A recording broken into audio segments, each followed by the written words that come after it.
Quando eu falo cachoeira, porque aqui no Rio o pessoal fala machado. Lá no estado de São Paulo a gente fala cachoeira e depois eu explico por que é cachoeira. Eles vão parar o tambor e aí a gente vai formar duplas, beleza? Beleza? Ah, tá. Chora, tambu. Vamos andar agora sentindo o passo pelo espaço. Vamos ocupar esse espaço pra gente se misturar. Se misturar. Se misturar. Sentindo o corpo. Vamos sentir dentro da gente o toque. E dentro disso, vamos tentar fazer um passo de 1, 2, para. 1, 2, para. 1, 2, para. Isso! Dentro desse passo de se misturar. Cachoeira. Deu para pegar? Então agora, os meninos vão tocar na mesma dupla, a gente vai ficar fazendo isso toda hora pra gente poder pegar o passo, beleza? Chora, tambu! Direita, gira pra direita, esquerda. Direita, gira pra direita, esquerda. Quem pegou, pode soltar a mão. E só o olho no olho para não se perder. Isso. Direita, gira pra direita, esquerda. Direita, gira pra direita, esquerda. Lindo. Nossa senhora, arrasou, gente. Beleza, deixa eu ver. Direita, gira pra direita, esquerda. Muito bem. Cachoeira. Vamos formar a roda de novo. Vamos formar a roda de novo. Todo mundo já pegou o passo, eu não vou precisar morrer aqui dentro cansando de dançar, né? Todo mundo vai me sapecar. E tem umas regrinhas básicas. Somente a primeira vez que a gente for entrar na roda, a gente cumprimenta os tambores. Por que que a gente cumprimenta os tambores? Porque a gente pensa que os tambores é ligação com os nossos antepassados que já dançaram o jongo, que a gente jongueiro novo que está dançando agora. Então a gente está meio que pedindo a licença para dançar e depois é só cair na roda. E lá em Campinas, não são em todas as comunidades, lá em Campinas, a gente tem um código quando a gente for trocar. A menina que for trocar com a menina fala sapeca iaiá, que é a palavrinha mágica para ela, ó, vaza que agora eu vou dançar. E o ioiô fala sapeca ioiô. E sempre dança na roda um casal. Como a gente entende de casal? Se eu sou uma menina e eu me entendo como uma menina, eu vou sapecar iaiá. Se eu sou uma menina e me entendo como um menino, eu vou tirar a saia e vou sapecar ioiô. Se eu sou um menino e me entendo como uma menina, eu vou colocar a saia e vou sapecar iaiá. E vou dançar com o ioiô. Se eu sou um ioiô e me entendo como um ioiô, vou ficar de calça e vou dançar ioiô. Deu pra entender? O lance é a essência e o casal na roda. Beleza? Não pode ter duas de saia dançando. Não, uma tira, uma fica de calça, outra de saia, pra gente ter a simbologia realmente do casal. Beleza? Eu não vou morrer dentro da roda? Então tá bom. Eu fiquei muito surpresa quando você falou aquele negócio de identidade de gênero, de entrar na roda. Cara, eu nunca tinha visto isso. Isso que eu vou chegar nesse ponto. E não é só no jongo, né? Se a gente vê, por exemplo, no samba de roda, no próprio candomblé, essas culturas tradicionais mesmo, é muito difícil essa questão da sexualidade lá dentro, de ainda essa aceitação de quem é gay, de quem é lésbica. E eu acho que isso deve estar vindo com essa nova, com vocês, né? Com a comissão. Enfim, por exemplo, muito essa questão de homem só dança com mulher, mulher só dança com homem, isso já diz muita coisa. Eu tenho mais, eu vejo muito isso no samba de roda, né? Que se uma vez eu tirei um cara e comecei a dançar com uma mulher, foi um escândalo, tipo, foi. E aí eu queria saber, e aí entrando no negócio da tradição, até que ponto você, eu tô perguntando pra você, mas é porque ela faca sapatão, então ela provavelmente tem essa questão mais, vamos dizer, no dia a dia, mas se qualquer um quiser responder, como é que você vê, por exemplo, esse limite da tradição e trazer essas novas questões, como a questão da sexualidade para dentro de uma cultura tradicional que é, vamos dizer, por ser tradicional, bem homofóbica, bem transfóbica, bem tudo, assim. Na nossa comunidade, a gente tem o caso da Lúcia Castro, que ela é lésbica e ela se veste como um homem literalmente, assim. E quando ela chegou no jongo, ela não chegou com dúvida de que ela era um ioiô dentro da roda. E pra gente, momentaneamente, não é que foi um choque, mas é difícil de lidar. Em questão da tradição que ele usou o candomblé, vamos colocar no jongo mesmo, esquecer, porque jongo é uma coisa e religião é outra, por mais que elas estejam caminhando juntas. No tambor, antigamente não era aceitável mulher tocar tambor. Então, se a gente segue a tradição, por que hoje mulher toca? Né? Então, assim, a gente segue a tradição da melhor forma possível, só que os tempos passam, a gente evolui. E a gente tem que evoluir. Porque nossos antepassados trabalharam justamente para que hoje a gente evolua, né? E aí, a gente teve esse baque há uns 2 anos lá na comunidade. Putz, como que a gente lida com isso? Porque ela não chegou na dúvida, eu posso. Não, ela chegou como ioiô. E quem somos nós para mudar alguma coisa? E a partir disso que a gente começou a debater.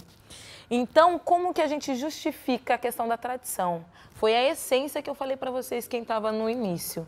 A essência. Se eu sou mulher e eu me sinto como um homem, como um menino, eu vou colocar a minha calça, o meu pé no chão e eu vou entrar na roda sapecando ioiô. Sem dúvida isso na comunidade de João Gito Ribeiro. Eu não vou dizer pelas outras. E vai entrar sem dúvida nenhuma. O que não pode ter é dúvida no meio da roda. Eu sou lésbica, com 1% hétero, mas 1% pouquinho, mas tem. Com essa cara de menininha, eu não vou sapecar ioiô. Eu vou sapecar ela, mas vou adorar se ela sapecar ioiô, entendeu? Pra dançar comigo. É muito mais de comunidade para a comunidade. Tem uma comunidade que é muito tradicional, muito. A questão, vamos supor, é a questão do sapato na roda de jongo. A nossa liderança não aceita sapato na roda de jongo. Tanto é que o Felipe foi tocar, não sei, alguém viu, eu falei, tira o sapato. E tem comunidade que eles usam sapato justamente porque no período de que aboliu a escravidão e tudo mais, os negros, eles usavam sapato justamente para falar que eles tinham a carta de alforria. Então, assim, como que a gente lida com isso? Então, naquela comunidade, essa é a essência. Então, eles vão dançar de sapato, sim, porque é a essência da comunidade. Por isso que a gente diz que cada comunidade é uma comunidade e não tem como a gente discutir.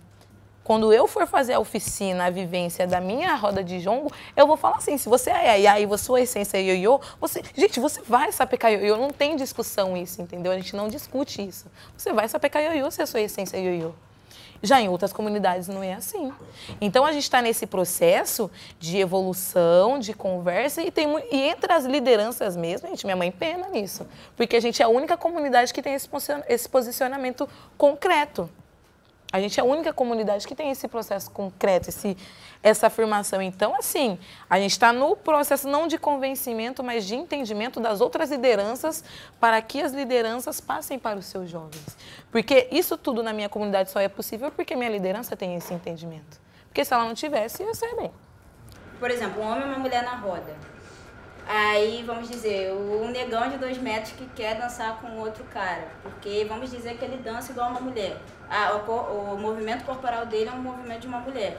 Até que ponto você, por exemplo, manter a tradição e botar ele para dançar com uma mulher é aceitar a sexualidade dele? É uma pergunta, assim, eu tô jogando no até que ponto isso é aceitação, porque você vê aceitação só como aceitar a pessoa no espaço, ou aceitação é aceitar ela no espaço, trazendo todas as, vamos dizer, a individualidade dela, usando a palavra da Bianca, essência. Olha, no meu ver, é o meu mestre. Eu acho, acima da comunidade, tem um mestre, então eu acharia assim. A partir que o meu mestre aceitou, como na comunidade da Bianca, a mãe dela é jovem. Não vou colocar assim, ali é mãezona, é jovem, entende, pra caramba. Então, lá o senhor diga, eu falei que eu vou debater, falar, não, negão, é tal jeito, eu não tenho como ser, não. Não, mas vamos dizer você como um futuro daqui a muitos anos. Eu? Tranquilo. Comigo é tranquilo. Agora eu também vou provocar. Posso fazer uma pergunta? Você dançaria com um negão de 2 metros de altura de saia? Hã? Tem. Você dançaria? Candomblé, se tiver um santo Iabá, eu vou dançar. Se tiver igual na minha casa, quando é interno, e eu aproveito para dançar com o santo mesmo. Eu danço, porque eu não vou dançar. Então, eu acho assim, se eu não dançasse também, ele entrou, vou botar uma mulher. Se torna homofobia. Entendeu? Então, eu não vou falar hoje. Eu vou fazer isso hoje, por eu sozinho. Mas, daqui uns 6, 7 anos, se acontecer, pô, é maneiro. Porque eu acho que o Jongo também, ele não tá tirando ninguém. A intenção do Jongo é trazer mais gente. Eu acho que tudo gira realmente dentro de um recorte racial também. Assim, só para a gente pensar em algumas questões. A gente tende a pensar dentro de uma esfera eurocentrada, né? Todas essas categorias, elas são eurocentradas. E dentro de uma perspectiva afrocentrada, é uma outra visão sobre todas essas vivências, né? Se a gente for buscar leitores, né, no caso atores africanos, é uma outra vivência da sexualidade e do gênero. Então, acho que isso é uma questão, acho que isso tem que ser posto, né, para a gente pensar, porque o jongo é a herança real de tudo isso, né? A gente é essa diáspora. O jongo, para mim, na verdade, é a vivência dessa diáspora. Então, se a gente não se voltar para esse pensamento afrocentrado, e se a gente não buscar esses autores africanos que tratam isso de uma outra maneira, a gente não vai compreender essa vivência. Acho que tem um pouco disso. E acho que isso é uma questão, e também que essa coisa se produz de maneira muito natural. Então, assim, isso é também de um pensamento afrocentrado, assim, de compreender que o que é maior, na verdade, dentro de um encontro de jongueiros, não é a religião de um ou de outro, é que isso é uno mesmo. Esse pensamento universal, ele é afrocentrado. Então, essa coisa que você falou do diálogo, né? A gente tem que estar aberto ao diálogo, assim. Mas será que a gente está aberto a esse diálogo de compreensão do pensamento afrocentrado também? O modo do diálogo. Porque a fala é outra. Né? Não é. Responde. Diálogo também. Mas aí que mudou isso. A fala é outra. Então, assim, a gente sempre fala, mas a gente tem que estar aberto ao diálogo. E eu não sei se há esse retorno, né? Se esse diálogo de fato se perpetua, se ele se concretiza, assim. Só para a gente pensar nisso, assim, tudo mais. Mas qual é a questão, a tensão dessas juventudes? É que elas são ao mesmo tempo sujeitos de um tempo contemporâneo, tá o outro ali o tempo todo com o iPhone, igual eu, porque eu estou aqui, mas eu estou ligado em umas coisas que estão acontecendo lá fora. Não quer dizer que ele esteja menos atento, nem eu, a gente está ligado. Não é que eu seja tão jovem quanto ele, mas é que o tempo exige e vocês são sujeitos do tempo de vocês, com pressões contemporâneas. Mas ao mesmo tempo não são jovens comuns, vocês são jovens de uma herança. Pergunta aí, até a garotada que não é de comunidade tradicional aqui. O que teu avô te ensinou? Não lembro. O que você tem de herança da família que você guarda e leva para frente? Trocar o videocassete, a fita? Não. Entendeu? A gente não tem, porque desse nosso tempo a decomposição da herança. As comunidades tradicionais não. Então vocês vivem essa dupla sem tensão de ser jovem, usar boné, usar roupa, né, diferente, viver múltiplas sexualidades, porque é essa a condição da juventude de hoje, experimentar múltiplas sexualidades, quando na verdade você tem um fator tradicional dizendo não, homem é homem, mulher é mulher. Homem com homem dá lobisomem, mulher com mulher, né, dá jacaré. É isso? E vocês sabem que não é isso. Está ali meu amigo Daniel, não é isso? Estudando transexualidade. Uma transexual pode ser jongueira? Pode. Há alguma transexual na comunidade jongueira?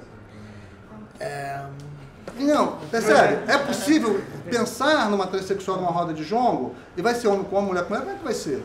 Então, essas questões, os velhos não vão colocar. E talvez eles se recusem até a debater. É responsabilidade de vocês fazer isso com fineza, com delicadeza, com a respeitabilidade que vocês têm, mas com a convicção de que isso é o correto. Essa que é a grande questão. Se vocês também tiverem dúvidas de que o direito de ser, né, é um direito assegurado, que deve ser assegurado, vocês vão recuar. Vocês não vão cumprir o papel histórico de vocês, que é de ser assim, a ponte entre a tradição e a cultura que se renova. E se ela não se renovar, ela morre. Vou te dizer uma coisa. Se a gente começar a apontar o dedo porque não é tradicional lá fora, vai aparecer um monte de gente dentro que vai te falar, os mais velhos principalmente, que vão dizer, moça, esse negócio que você falou aí, esqueci o nome dela. Bianca, é muito legal, eu apoio, viu? Que mostra que a rede de jovens dessas jongueiras não está isolada, ela faz parte de redes de movimentos, LGBT, por exemplo, movimentos contra o assassinato da juventude negra, o extermínio da juventude negra, é rede de movimento, é uma rede própria, mas está dialogando com outros. Mas os mais tradicionalistas do próprio coletivo vão dizer, vem cá, homem com mulher, mulher com homem, não mistura. Percebe? E vocês já devem ter ouvido isso. Então, essa coisa do tradicional é uma faca de dois gumes. No mesmo tempo que eu aponto o dedo para fora, alguém de dentro vai apontar o dedo para vocês. Porque a maldição dos jovens é corromper os antigos costumes. Mas é a riqueza da cultura permitir essa interação. Porque se ela não permite a interação com os jovens, ela não se renova. Ela fica igual aquela vareta que fica enrijecida e quebra. Então essa é a atenção. Eu não sei se ajuda isso que eu estou falando, mas não estou querendo tirar a energia de ninguém de sair no palco com os novos grupos, não. Só estou dizendo que é um pouco aquilo, é uma guerra um pouco inglória. Toda identidade, ela precisa de fechamento, porque senão ela não é identidade. Não é isso? Se eu não defino o que é uma feijoada, não é feijoada, pode ser qualquer outra coisa. Né? Então ela tem que ter um fechamento, um círculo que você diga, isso é uma coisa, não é outra. Mas se ela se fechar muito, ela se intoxica com a sua própria identidade. Ela não contribui para uma sociedade democrática que tem a obrigação de dialogar com a diferença. Quem não tem obrigação de dialogar com a diferença é o fascismo. É aquele que se satisfaz consigo mesmo. Então qual é o desafio? É se reconhecer, e nesse reconhecimento a identidade é feita por todas as partes que a constituem, até os de fora que estão conflitando, até esses que incomodam, essa mosca na sopa que é os novos grupos, até esses ajudam vocês, porque vocês falam, nós não somos eles. Então eles estão ajudando vocês a constituir a identidade. Ou eles sabem coisas que a gente pode se apropriar deles, como você falou. Legal, vamos trazer. Mas eles não são nós. Porque nós vivemos de família jongueira, somos de territórios jongueiros, a minha mãe sonha com jongo, a tua sonha. Percebe? Então vocês são diferentes. Mas ao mesmo tempo, a porta tem que estar aberta para dialogar. Essa é a grande questão. Como ser eu sem negar o outro? Esse é o desafio. Se essa rede souber responder positivamente isso, ela vai ser uma rede de caráter democrático. Se ela se fechar, elogiar a tradição pela tradição, ela não vai ajudar a renovar a cultura, nem vai ajudar a construir esse tecido democrático que a sociedade brasileira está precisando. Esse ponto destrava a mente, esse ponto não trava a língua. É na roda de jogo que o mundo gira. É na roda de jogo que o mundo gira. É na roda de jogo que o mundo gira. E se o tempo fechar, a nossa estrela ainda brilha. É na roda de jogo que o mundo gira. É na roda de jogo que o mundo gira. É na roda de jogo que o mundo gira. Esse ponto destrava a mente, esse ponto não trava a língua. É na roda de jogo que o mundo gira. É na roda de jogo que o mundo gira. É na roda de jogo que o mundo gira. E se o tempo fechar, a nossa estrela ainda brilha. É na roda de jogo que o mundo gira. É na roda de jogo que o mundo gira. É na roda de jogo que o mundo gira. Seu ponto destrava a mente, esse ponto não trava a língua. É na roda de jogo que o mundo gira. É na roda, tô cansando, ó. Vamos só tocar, gente? É na roda de jogo que o mundo tá esperando. Olha só, eu anotei aqui 3 coisas. Primeiro, é o que o professor falou, que é a importância da academia estar construindo isso do hibridismo com esses jovens. Eu sempre falo aqui na aula porque eu sou velha, né? Então, quando a gente é velha, a gente não tem... Obrigada. Ai, adorei. Eu não tenho mais essa ilusão, e o bom de ser jovem é ter a ilusão de que vai barrar, sabe? Como eu já sou uma jovem senhora de 52 anos, eu acho o seguinte, eu acho que vocês, professores da academia, vocês têm um papel assim, fundamental de estar construindo a história do samba, de outras bens imateriais, que na verdade, como é que o samba e outros bens não se perderam ao longo do tempo. Eu acho que o que o senhor falou é fundamental. Só que eu acho, pela minha experiência, que vocês da academia, que estão aqui na academia, precisam estar junto com eles para construir isso aí. Porque assim, você não pode nem ser aberto demais e nem se fechar demais, porque isso não existe. Na minha cabeça isso não existe. Eu vou falar assim, não, o jogo tá aqui, vai ficar aqui, blá, blá, blá. Então, não tem isso. A gente tem que usar a nossa tecnologia para trazer algo positivo pra gente. Então vamos se, porque empoderamento não é só colocar você tirar do seu liso, você assumir seu black, não é só colocar uma trança, mas empoderamento é você também colocar sua bunda no computador, que só fica no Facebook, e escrever um edital. Empoderamento é você se apropriar das coisas que eles sabem fazer. Porque a gente bate tambor, mas muita gente não tem a oportunidade de ter um estudo, de ter uma aula de como produzir edital, uma aula de audiovisual. Então, é a gente se empoderar do que eles têm de melhor. Que são essas ferramentas que eles realmente entendem. Eu lembrei de um ponto de João, uma vez o pessoal do Espírito Santo, uma história de uma comunidade, também foi uma dissertação de mestrado, que eu participei lá da banca, a comunidade de Monte Alegre, que era um pouco essa história, que o Caxambu tinha parado e aí tinha retomado, né?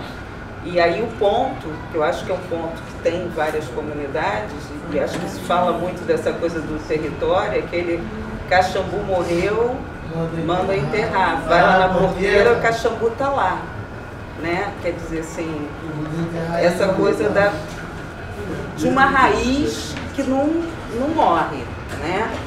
Agora, acho que quando a Bianca traz o exemplo dos editais, né, que tipo a gente também tem que fazer, a gente tem que se apresentar, eu me lembrei, nós lemos aqui na disciplina, né, discutimos um texto do professor José Jorge de Carvalho, eu lembrei daquele texto do Metamorfoses nas tradições performáticas afro-brasileiras. E o que ele vai dizer é o seguinte, eu acho que a violência é quando se torna mercadoria, né? Eu acho que é o processo de mercantilização que leva ao que ele chama de canibalização, né? Essa apropriação, e aí acho que tem outra questão que vocês colocaram aqui, que é a questão racial, né? É branco, é preto, porque ele fala de uma apropriação por grupos de classe média branca, né? E é isso, é você transformar o jongo, a capoeira em mercadoria.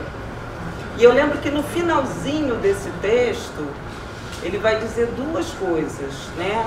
Uma, que não se pode negar que o que hoje é chamado de patrimônio, desse patrimônio imaterial, é evidente que ele é racializado, né? Esse é um ponto. E o outro ponto é que talvez a única forma de enfrentar isso seja a participação na elaboração, na discussão das políticas públicas. E aí eu acho que determinadas iniciativas, como os seminários que aconteceram em Brasília com mestres da cultura popular, essa questão do encontro de saberes, os conselhos de cultura. Os conselhos de cultura, porque aí é uma coisa assim, talvez o que eu sinto às vezes é como se houvesse uma queixa de uma apropriação indébita. Agora, acho que esse movimento, por exemplo, dos jongueiros, já gerou algumas coisas. No ano passado a gente teve um prêmio Fluminense de Cultura Afro-Brasileira, que aí uma das... A turma está chegando também. Pode entrar, gente, só que só tem chão agora. Mas o chão tá legal. Ó, é bacana.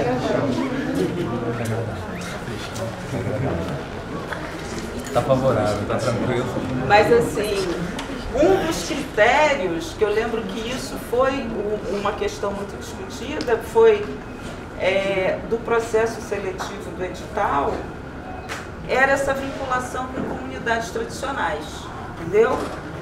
Só podia concorrer e aí lideranças jongueiras, como o pessoal do candomblé, como, né, foram convidados para participar da comissão julgadora do prêmio. Como tem acontecido em São Paulo, Alessandra, Gil, né, tem participado, por exemplo, do julgamento de alguns editais. Então, não sei, né, me parece que isso é uma coisa de uma disputa por um espaço. E aí é principalmente no campo das políticas públicas, né? Se a gente não defende o jogo como uma cultura pública, nesse caso específico aqui, a gente abre um leque maior, até de mais financiamento, de mais possibilidade, mas o risco é muito grande também. Você perder um princípio, né? Um princípio, né, comunitarista, de construção do comum, né? E isso vai gerar a consequência perversa da mercantilização, que é a hiperindividualização. A mercantilização vem junto com isso. Não estou dizendo que não se possa negociar coisas, não se possa fazer recursos. Por exemplo, as comunidades indígenas negociam seus produtos, né? Você estava citando isso. As baianas, né, estão gestionando hoje com muita competência a sua imagem, então não é um problema, não é um pecado, a rigor, você trazer recursos para o coletivo e, eventualmente, se esse recurso for muito, as pessoas se beneficiarem pessoalmente, porque o cara tem que viver, o cara tem que comer. Quantas vezes a gente está vendo, toda hora vocês citam isso, a pessoa que não tem um plano de saúde, a pessoa que trabalha a vida inteira até morrer não tem uma assistência e por aí vai. Então, a gente sempre via isso. Eu queria chamar a atenção em relação a isso, porque é uma fronteira tênue, porque os editais são importantes. Mas imagine agora, nesse momento, onde tem um avanço neoliberal, né, fortíssimo. Esqueçam o que vocês conhecem em termos de políticas públicas. Então, pode ser que as comunidades tenham que buscar recursos na iniciativa privada, buscar recursos de outras fontes. Isso pode abrir uma porteira para a hiperindividualização, cada um por si. O que chegar primeiro no financiamento leva. Isso pode ser o fim da rede. Imagina, numa lógica de rede, de construção do comum, a gente competindo entre a gente, vocês competindo entre vocês. Dentro do próprio grupo, a competição individual de cada um. Então, se não consolidar os princípios muito bem consolidados, até por necessidade, a gente vocês podem se perder, né? Então, eu queria chamar a atenção, isso, a Elaine tocou num ponto, não tem solução, assim, aparente, não tem receita, mas o simples fato de estar pensando sobre isso, né, como faz para trazer recursos para as comunidades, sem depender somente dos editais que vão escassear, e sem perder a linha, né, da visão comunitária, da visão coletiva, da construção do comum. Oi, Saravá Jongueiro velho, veio pra ensinar que Deus dê a proteção contra jongueiro pro jogo não se acabar. Saravá Jongueiro velho, que veio pra ensinar que Deus dê a proteção pra jongueiro pro jogo não se acabar. Pro jogo não se acabar. Pro jogo não se acabar. Que Deus dê a proteção pra jongueiro pro jogo não se acabar. Que veio pra ensinar que Deus dê a proteção pra jongueiro pro jogo não se acabar. Pro jogo não se acabar. Pro jogo não se acabar. Que Deus dê a proteção pra jongueiro pro jogo não se acabar. Ô Machado! Se eu não me engano, do comum